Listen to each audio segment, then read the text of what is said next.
कि भारतीय जनता पार्टी को व्यापक जन समर्थन प्राप्त नहीं है। Cow belt, I don't know where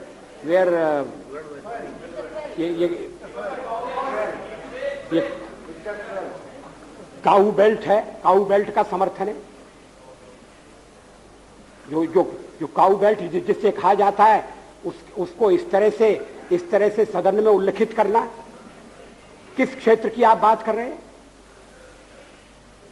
Haryana में हम हरियाणा में जीते, हमने कर्नाटक में समर्थन प्राप्त किया है। और ये ठीक है कि केरल में और तमिलनाडु में हम उतने शक्तिशाली नहीं है, मगर हमारा संगठन है। पश्चिम बंगाल में भी हमें 10% से थोड़ा कम वोट मिला हुआ है। अगर आप वोट की बात करते हैं तो फिर 10% वोट की बात करिए। इस सदन में एक एक व्यक्ति की पार्टियां, एक एक व्यक्ति की पार्टी,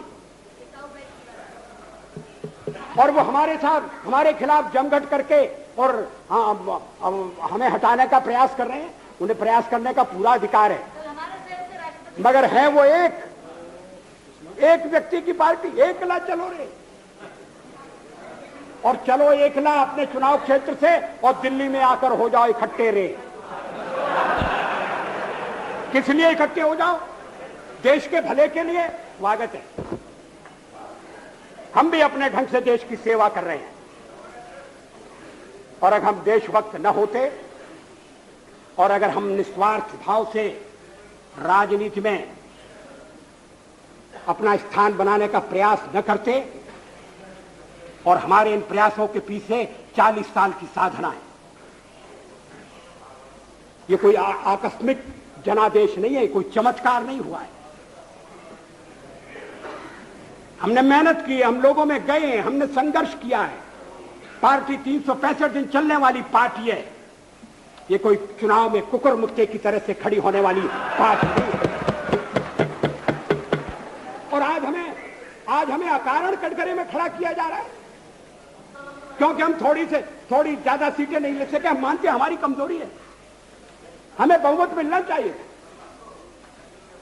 राष्ट्रपति ने हमें अवसर दिया, हमने उसका लाभ उठाने की कोशिश की है, हमें सफलता नहीं मिली, वो अलग बात है। लेकिन हम फिर भी सदन में सबसे बड़े विरोधी दल के रूप में बैठेंगे और आपको हमारा सहयोग लेकर सदन चलाना पड़ेगा, इस बात को मत भूलिए। मगर सदन चलाने में और ठीक तरह से चलाने में हम आपको पूरा सहयोग देंगे, ये आपको आश्वासन देना चाहते हैं। मगर सरकार आप कैसी बनाएंगे, वो सरकार किस कार्यक्रम पर बनेगी, वो सरकार कैसी चलेगी, मैं नहीं जानता। लेकिन जहां तक दलितों का सवाल है, शेड्यूल कास्ट के टोटल मेंबर्स हैं 77 और उनमें से 29 मेंबर्स बीजेपी के चुने गए।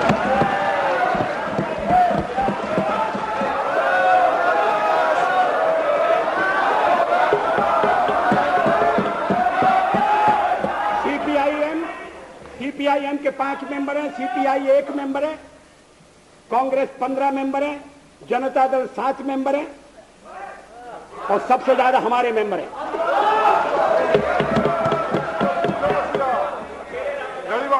और एसटीसी में भी, शेड्यूल ट्राइब्स में भी total number of seat is 41, BJP 11। हमारा जनाधार नहीं है, हमें लोगों का व्यापक समर्थन प्राप्त नहीं है।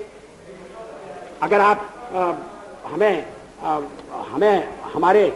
छोड़कर सत्ता बनाना चाहते हैं और आप समझते हैं कि वो सरकार टिकाऊ होगी, मुझे तो उसके टिकने के लक्षण नहीं दिखाई देते।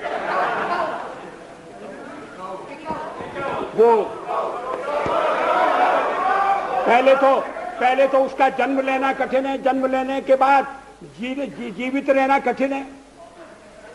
और ये सरकार अंतर विरोधों में घिरी हुई देश का कितना लाभ कर सकेगी, ये एक प्रश्नवाचक चिन्ह है। हर बात के लिए आपको कांग्रेस के पास दौड़ना पड़ेगा। और जब आप उन पर निर्भर हो जाएंगे, अभी तो मैं नहीं जानता, पहले चर्चा हुई थी, कुछ शर्तें लगाई जा रही, फिर चर्चा हुई कि कोऑर्डिनेटिंग कमेटी बनाना पड़ेगी।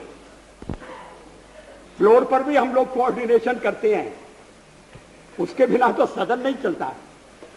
आप सारा देश चलाना चाहते हैं, बड़ी अच्छी बात है, हमारी शुभकामनाएं आपके साथ हैं। हम अपने देश की सेवा के कार्य में जुटे रहेंगे। हम संख्या बल के सामने सर झुकाते हैं और आपको विश्वास दिलाते हैं कि जो कार्य हमने अपने हाथ में लिया है वो जब तक राष्ट्रीय उद्देश्य पूरा नहीं कर लेंगे तब तक विश्राम से नहीं बैठेंगे, तब तक आराम से नहीं बैठेंगे। अध्यक्ष महोदय, मैं अपना त्यागपत्र राष्ट्रपति महोदय को देने जा रहा हूं।